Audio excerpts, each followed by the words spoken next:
தேவர் films. தேவர் films தயாரிப்பில் செங்கோட்டை சிங்கம் அப்படின்னு ஒரு படம் வந்து ரிலீஸ் ஆச்சு. அதில் வந்து ஒரு சுவாரஸ்யமான ஒரு சம்பவம் நடந்துச்சு.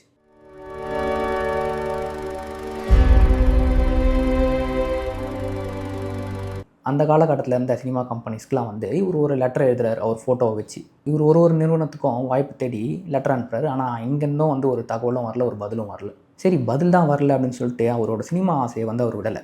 என்ன பண்ணாருன்னா, அந்த தெருக்கூத்துகள்லாம் போயிட்டு ட்ரை பண்ணி அங்கெல்லாம் வந்து இந்த ஆடி பாடுறது, இந்த மாதிரி நடிக்கிறதுக்கெலாம் வந்து அங்கே என்னென்ன முயற்சிகள் பண்ண முடியுமோ அதெல்லாம் பண்ணுறாரு. இந்த தெருக்கூத்துக்கெலாம் வந்து பார்த்திங்கன்னா, ஒரு முறையான ஒரு சங்கீத ஞானங்கள் இதெல்லாம் இருக்கணும், ஒரு பாட்டு பாட தெரிஞ்சிருக்கணும், இதெல்லாம் இருக்கணும். ஆனால் இவருக்கு பாட்டு பாட தெரியாது, எந்த சங்கீதமும் தெரியாது, எதுவுமே கற்றுக்கல. ஆனால் அந்த கேள்வி ஞானத்தை வச்சுக்கிட்டு அவருக்கு தெரிஞ்ச முறையில் வந்து அவர் பாடுவார். அந்த விஷயத்தை மட்டும் வச்சுக்கிட்டே வந்து ஒரு தெருக்கூத்துலேயும் ஒரு இடத்துலையும் போய்ட்டு இவர் வந்து ஒரு நடிப்பு திறமையை காட்டினதில் ஆச்சரியம் என்னென்னா, மக்களுக்கு ரொம்ப பிடிச்சி போச்சு.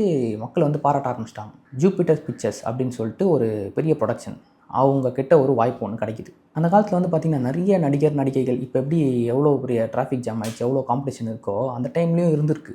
அப்போ இருக்க காலகட்டத்துக்கு ஏற்ற மாதிரி இருந்திருக்கு. அப்போ நிறைய நடிகைகள்லாம் வந்துட்டு இருந்த டைமில் இதிகாச கதைகள், புராண கதைகள் இது சார்ந்து தான் வந்து நாடகங்கள், திரைப்படங்கள்லாம் எடுத்துகிட்டு இருந்தாங்க. அதுதான் வந்து மக்களிடையே பெரிய வரவேற்பு வந்து கொடுத்தது. நல்ல ஒரு ஜிம் பாடியாக இருக்க ஆளுங்க வந்து நடிக்கிறதுக்கு வந்து அப்போ வந்து தேவைப்பட்டுச்சு. ஏன்னா வந்து சினிமா கதாபாத்திரங்கள், இந்த அனுமன் வேஷம், இந்த மாதிரி அர்ஜுனன் வேஷம் அப்படி இப்படின்ட்டு வந்து நிறைய இருக்கிறதுனால, இதிகாச கதைகள்லாம் எடுக்கிறதுனால அப்படி ஒரு உடல் அமைப்பு கொண்ட ஒரு நடிகர்கள்லாம் வந்து தேவைப்பட்டுச்சு. அந்த காலத்தில் ரொம்ப பிரபலமான ஒரு நிறுவனம் ஜூபிட்டர் பிக்சர்ஸ். அந்த ப்ரொடக்ஷனில் வந்து பார்த்திங்கன்னா மாத சம்பளத்துக்கு வந்து நிறைய ஒரு ஆர்டிஸ்ட்லாம் வந்து வேலை பார்த்துட்டு இருந்தாங்க. சின்னப்ப தேவருக்கு வந்து பார்த்திங்கன்னா அந்த ஜூபிட்டர் பிக்சர்ஸில் வந்து நடிக்கிறதுக்கு சின்ன சின்ன வாய்ப்புகள் வந்து கிடைச்சிது. சில படங்களில் வந்து பார்த்திங்கன்னா வில்லங்கிட்ட அடி வாங்குற கேரக்டர் கூட பண்ணியிருக்காரு. மதுரை வீரன் படத்தில் வந்து பார்த்திங்கன்னா சங்கிலி கருப்பன் அப்படின்ற கேரக்டரில் கொஞ்ச நேரம் வந்துட்டு போவார். அந்த கொஞ்ச நேரம் வந்த கேரக்டர் வந்து பார்த்திங்கன்னா மக்கள் மனசில் வந்து அந்த உருவம் வந்து அப்படியே பதிஞ்சிருச்சு. அப்படியே வந்து ஒரு சின்ன சின்ன ரோல்ஸ்லாம் நடிச்சிட்டு இருந்த சின்னப்ப தேவர் என்ன பண்ணுறாருன்னா, தயாரிப்பாளராக மாறுறாரு. நம்மளே வந்து படம் தயாரிக்கணும், எதுக்கு வந்து வேறு ஒரு இடத்துல போய் நடிச்சுக்கிட்டு அங்கே வந்து போய் இது பண்ணிக்கிட்டு நம்மளே வந்து ஒரு படத்தை வந்து தயாரித்து விடலாமே அப்படின்ற ஒரு ஆசை வந்துச்சு. அந்த டைமில் சென்ட்ரல் ஸ்டுடியோ அப்படின்ற ஸ்டுடியோவில் வந்து வேலை பார்த்துட்டு இருந்த அவர் தம்பி MA திருமுகம், இவர் வந்து மனோகரா அப்படின்ற ஒரு படத்தில் வந்து எடிட்டராக வந்து வேலை செஞ்சிருக்கு. அவரை தான் வந்து சின்னப்ப தேவர் என்ன பண்ணார், கூப்பிட்டு வந்து என்னோட ஃபஸ்ட்டு படத்தை நீ தான் டைரக்ட் பண்ணோம் அப்படின்னு சொல்லிட்டாரு. என்னதான் எடிட்டராக இருந்தாலும் கதை பிடிக்கல அப்படின்னு சொல்லிட்டு திருமுகம் வந்து என்ன பண்ணிட்டாரு, மறுத்துட்டார். அதுக்கப்புறம் தயாரிப்பாளர் SA நடராஜன் அவரோட இயக்கத்தில் 1955 தேவர் ஃபிலிம்ஸ் தயாரிப்பில் நல்ல தங்கை அப்படின்னு ஒரு படம் வந்து ரிலீஸ் ஆச்சு. படம் வந்து இட்டுலாம் ஆகல, வெற்றி படமாக வந்து அமையலை. அடுத்த படத்துக்கான வேலையை உடனே வந்து ஸ்டார்ட் பண்ணிட்டார். இந்த டைம் வந்து அடித்தா பெரிய அடி அப்படின்னு சொல்லிட்டு என்ன பண்ணுறாரு, யாரை போய் தேடுறாருன்னா மக்கள் திலகம் MGR அவரை போய் பிடிக்கிறாரு. அவருக்கான ஒரு புதிய தயாரிப்பு நிறுவனத்தை வந்து உருவாக்குறாரு. ஆனால் அந்த நிறுவனத்துக்கு என்ன பேர் வைக்கணும் அப்படின்னு சொல்லிட்டு ஒரு பயங்கரமான ஒரு குழப்பத்தில் இருந்திருக்காரு.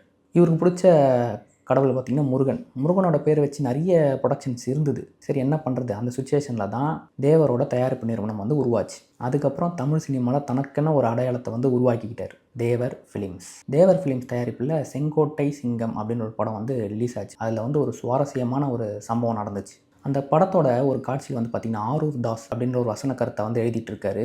SV சுப்பையா அப்படின்ற நடிகர் வந்து பேசுகிற முதல் டைலாக் பார்த்திங்கன்னா, வெற்றி வெற்றி 4வது ஆட்டத்துலேயும் எனக்கு தான் வெற்றி அப்படின்ற ஒரு டைலாக் எழுதியிருக்காரு. உடனே தேவர் என்ன பண்ணிட்டுருக்காரு, நிறுத்துப்பா, முதல்ல 3 ஆட்டத்தை தான் நம்ம காட்டவே இல்லையே, அதுக்கு தான் பதில் சொன்னாராம் ஆரூர் தாஸ். அதனால தான் அண்ணன் இது தயாரிப்பாளராக உங்களோட 4வது படம், அதனால தான் வந்து வெற்றின்னு எழுதுனேன் அப்படின்னு சொல்லி சொன்னாராம். இப்படி ஒரு டைலாக் ரைட்டரை பார்த்தோன்னே ஒரு கான்ஃபிடென்ட் வந்துச்சு. அதுக்கப்புறம் அடுத்த படமே வந்து வெற்றி தான். ஸோ இதுக்கப்புறம் வந்து என்ன பண்ணாருன்னா, ஒரு படத்துலேயும் வந்து ஒரு சென்டிமெண்ட் டைலாக்காகவே இது மாறிடுச்சு. ஒரு படத்துலையும் வர ஹீரோ எல்லாமே வந்து கத்திக்கிட்டே வெற்றின்னு வரா மாதிரி டைலாக் வைக்க ஆரம்பிச்சிட்டாரு.